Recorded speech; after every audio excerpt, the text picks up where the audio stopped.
Hello, this is Julian from RawPhysique. I'm going to be talking about keeping control of your calories again and how many proteins you should eat, along with the carbs, fats, and a generalized macronutrient diet that's healthy and will help you lose weight. My last video I talked about MyFitnessPal, the calorie counter I use. It has a large database that has all the proteins, carbs, fats, and macronutrients already in the database, so it's easy to use, easy to keep track of everything, and just generally a good calorie counter. And did I mention it's free? Anyway, my last video I explained about how you should go ahead and count your calories just the way you're actually eating throughout the week, and make sure you put every little thing into it. And if you go out to eat, you have like mashed potatoes or chili, you could take a good guesstimate on what you're eating and try to find something that's relatively the same, like a different type of chili or a different type of cheese. You just want to be as accurate as possible. And do that for an entire week before you actually cut your calories back.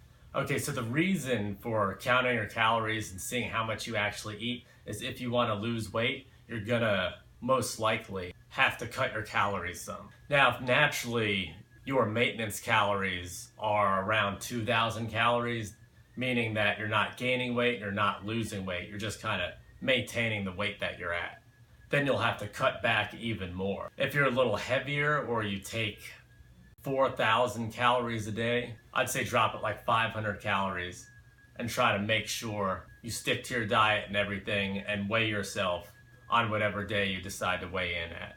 I suggested doing it on Friday. That's what I do, because I have a cheat day, and my cheat day is usually Sunday and sometimes Saturday as well. And you do not want to weigh yourself in at the beginning of the week when your cheat day is on Saturday. You do not want to do that.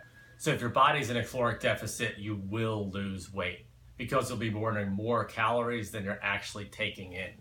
Now, when you're cutting your calories, if you're using a calorie counter, you could usually set your macros. I have it set for 40% protein, 30% fat, and 30% carbs. That's for my macros. And generally, I always try to hit my protein. I generally eat about 1 gram of protein per pound of body weight. So if I weigh 165 now, I'm definitely trying to hit 165 grams of protein every single day.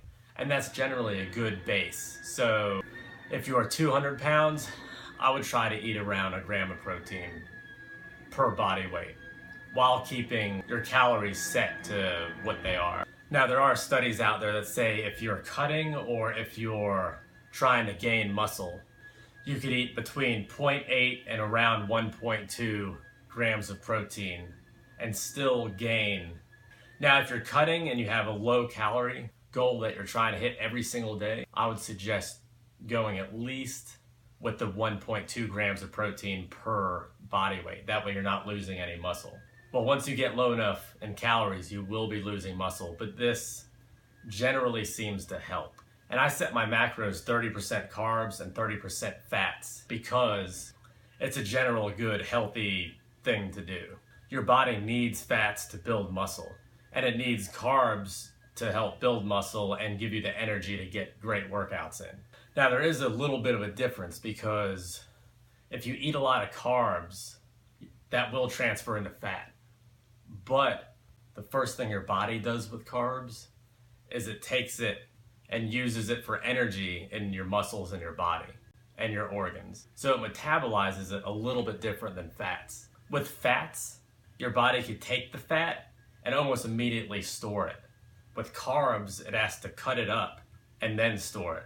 So there's a little bit extra process in order for it to turn into fat. It can. If you eat a ton of carbs, yes, you will gain weight.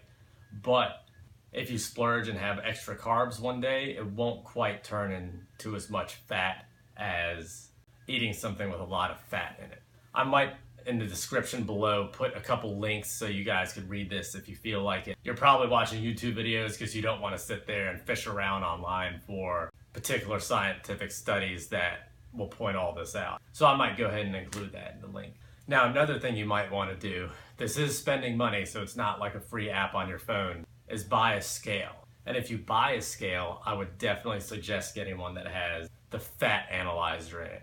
It's usually two pieces of metal and you stand on it and it analyzes your body fat. Now, if you want to, I'd go ahead and get a handheld fat analyzer also.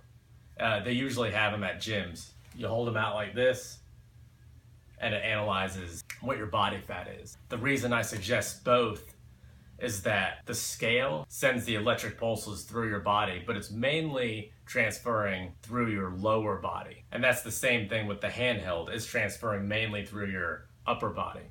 And people tend to store fat differently. So if you have more fat in your legs and if you have more fat in your upper body, then it's going to read a little differently. When I'm on my scale, it'll actually read and tell me that my lower body will be at 13%. I'll do my handheld scale and it'll tell me that my body fat is 11.7 in my upper body anyway.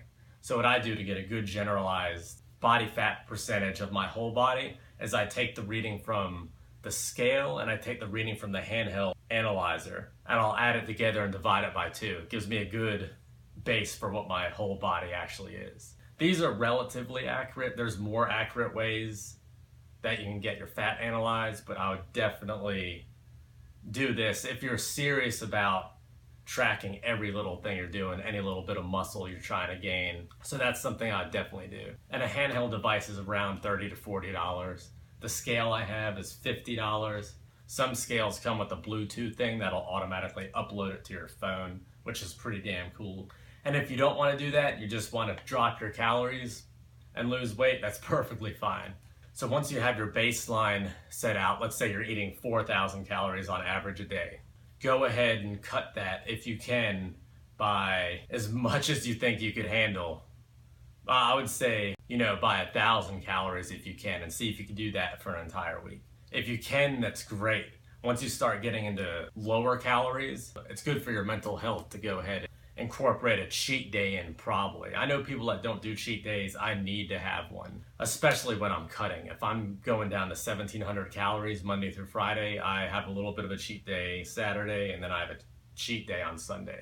With a cheat day, you do gain a little bit of fat back, but if you eat I wouldn't suggest it, but 10,000 calories, your body's only gonna turn around a pound of that into fat, give or take, because people are different. And if you happen to weigh yourself on a Monday afterwards just to see all the damage you did, most of it is just shit. It's not actual fat that is transferred to your body. So do these steps and this is a good way to start losing weight.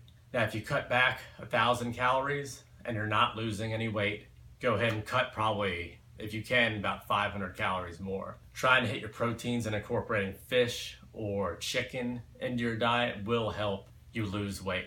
And you'll start to notice more healthy options and lower calorie options the more you use whatever particular calorie counter you're using. And eventually you'll slowly probably start taking in more quality food and generally helping your health and your life.